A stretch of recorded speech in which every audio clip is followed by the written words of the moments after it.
In the winter of 1873, the bells of St. Brigid's Convent rang with unwavering discipline. The building stood on a rocky hill overlooking the grey Atlantic coast of County Clare, Ireland. From a distance, it appeared almost peaceful, its stone walls softened by moss, its chapel spire rising like a quiet finger toward heaven. But for the families in the surrounding villages, St. Brigid's was not a place of peace. It was a place where children vanished. Officially, the convent operated as a charitable refuge, housing orphaned girls, educating them in scripture, music, and domestic work. Donations flowed from parishioners. Wealthy patrons in Dublin sent funds. Clergy from neighboring counties praised the discipline of the sisters, and the choir. The choir was said to be heavenly. Travelers wrote of it in letters. A visiting priest once described their voices as so pure they seemed untouched by earth. Their harmonies filled the chapel with something fragile and otherworldly. But over the span of 11 years, from 1862 to 1873, at least 37 girls entered that choir and never returned home. Not one body was buried in the village cemetery. Not one formal death certificate was filed in civil record. And yet their names quietly disappeared from parish books. It began with a fisherman named Thomas O'Callaghan. His niece, Eileen, had been sent to St. Brigid's after her mother died of fever. She was 12, quick-witted, red-haired, fond of singing in the fields while gathering peat. For 2 years, letters came regularly. They were short but hopeful. Eileen wrote about choir practice, the stern discipline of Mother Agnes, and the sea winds that rattled the dormitory windows at night. Then the letters stopped. When Thomas walked the 6 miles uphill to inquire, he was received not with sympathy, but with a prepared answer. "Eileen has been called to a higher service," Sister Margaret told him. "What does that mean?" he asked. "She has been transferred to Dublin." There was no documentation, no forwarding address, no explanation. And when he pressed further, the warmth in Sister Margaret's expression hardened. "You must trust in God's plan." Thomas left unsettled, but he did not yet suspect evil. He suspected shame. Ireland in the 1870s was thick with silence. Children born outside marriage were quietly hidden. Families sometimes surrendered daughters to institutions to preserve reputation. Transfers were common. But when Thomas asked in Dublin, no one had ever heard of Eileen O'Callaghan. Over the next year, 3 more families made similar inquiries.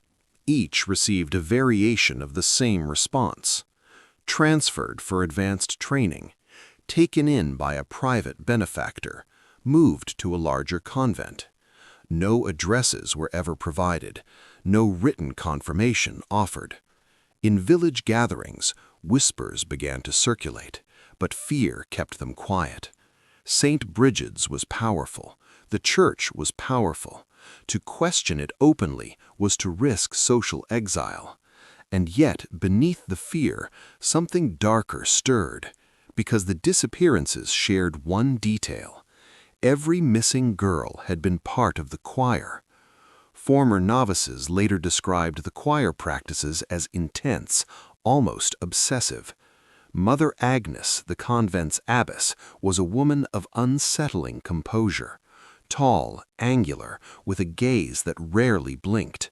Her devotion to vocal purity bordered on fixation. She believed, she often said, that certain voices were not merely beautiful, but divine vessels. Girls with exceptional tonal clarity were separated for advanced training. These sessions took place in the lower music chamber, a windowless stone room beneath the chapel. Other novices were forbidden to enter.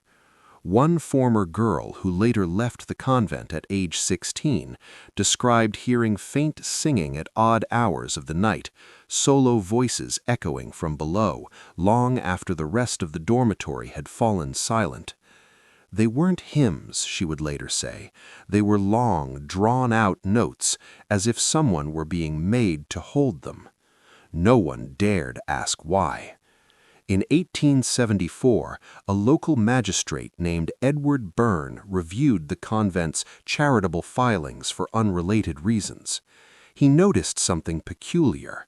The convent received consistent annual donations designated specifically for musical patronage. The amounts were large, too large for a rural choir. The funds originated from private benefactors in England, names that did not correspond to known church patrons. When Byrne inquired, Mother Agnes provided ledgers, clean, organized, impeccable. But the outgoing expenses were vague: transportation services, special instruction, private placements. There were no receipts attached, no contracts, no signatures from guardians. Byrne felt a flicker of unease, but unease is not evidence, and so nothing was done. The breakthrough came in 1876. A girl named Brigid Flannery ran. She had been selected for advanced choir training 2 months earlier. Like the others, she had been separated from the general dormitory, but unlike the others, she survived long enough to escape. She appeared at a farmhouse 3 miles down the coast, barefoot, shaking, her voice hoarse. She did not speak for 2 days. When she finally did, her story was fragmented. She described private sessions in the lower chamber where wealthy visitors would arrive after dusk, men in fine coats, some English, some not clergy at all. The girls were told they were performing for patrons who would fund the convent's mission. But the performances were not always public. The doors were locked. Brigid would not describe more, only that some girls were taken away in carriages, and those girls never returned. When the farmer brought her story to authorities, resistance was immediate. Mother Agnes claimed Brigid was unstable, that she had suffered religious hysteria. And many believed her because to accept Brigid's story meant confronting something unthinkable. Public pressure grew slowly. It was not outrage that forced action, it was arithmetic. When parish records were compared against census counts, the discrepancy could no longer be ignored. 37 names, 37 missing girls. In 1878, officials finally secured a warrant to inspect St. Brigid's lower chambers. The search uncovered something strange, but not overtly criminal. The music chamber was meticulously maintained, candles arranged symmetrically, chairs positioned for observation, and beneath a loose stone in the floor, a small locked chest. Inside were letters, correspondence between Mother Agnes and unnamed benefactors discussing transfers, discretion, and voice quality. No explicit crime described, but the tone was transactional. One letter read, "Her tone is exquisite. She will fetch a generous patronage." Fetch, not receive, fetch. The most disturbing discovery was architectural. Behind a false wall in the cellar was a narrow passageway leading downhill toward the cliffs. It ended near a concealed carriage path, shielded from the main road by dense bramble. Wheel tracks were found embedded deep in the earth, suggesting repeated use. This was no emergency exit, it was a discreet transport route. No remains were discovered, no graves unearthed. The girls had not been buried there, they had been removed, systematically. When questioned directly, Mother Agnes displayed no panic. She maintained composure with unnerving steadiness. "These girls were chosen," she said calmly, "chosen for higher callings." "What callings?" investigators asked. She did not elaborate, but former novices recalled her speaking often of transcendence, of earthly suffering as a gateway to spiritual elevation. There was something in her belief system that blurred moral boundaries. She did not appear greedy, she appeared convinced. Convinced that whatever she had orchestrated served a divine order beyond conventional law. Shortly before formal charges could be filed, a fire broke out in the convent archives. It began in the record room. By morning, baptismal documents, choir lists, and correspondence were ash. Mother Agnes claimed it was accidental, a fallen lantern, but no lantern was ever recovered. Without documentation, prosecution weakened. Without bodies, charges faltered. And without living witnesses willing to testify publicly, the case collapsed. In 1879, before a second inquiry could proceed, Mother Agnes herself vanished. Her quarters were empty, her habit folded neatly on the bed. No sign of struggle, no farewell letter, just absence. Some believed she fled to England. Others whispered darker conclusions. Because near the cliffside path, weeks later, fishermen reported hearing something carried on the wind at dusk, a high, sustained note, like a voice holding breath far too long. St. Brigid's Convent closed in 1881.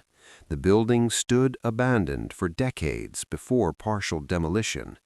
No mass grave was ever found, no confirmed list of transferred girls located.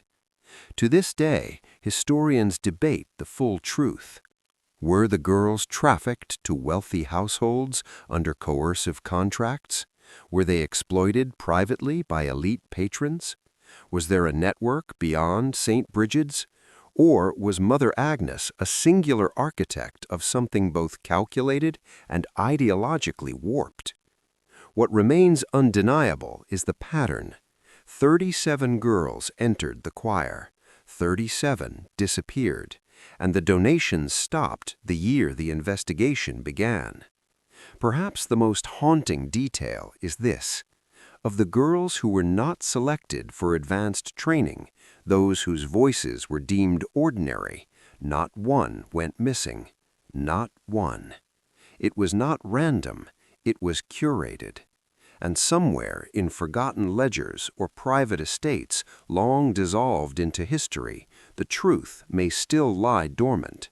Because institutions can fall, buildings can burn, records can turn to ash, but patterns leave shadows, and the choir of St. Brigid's cast one long enough to reach across a century.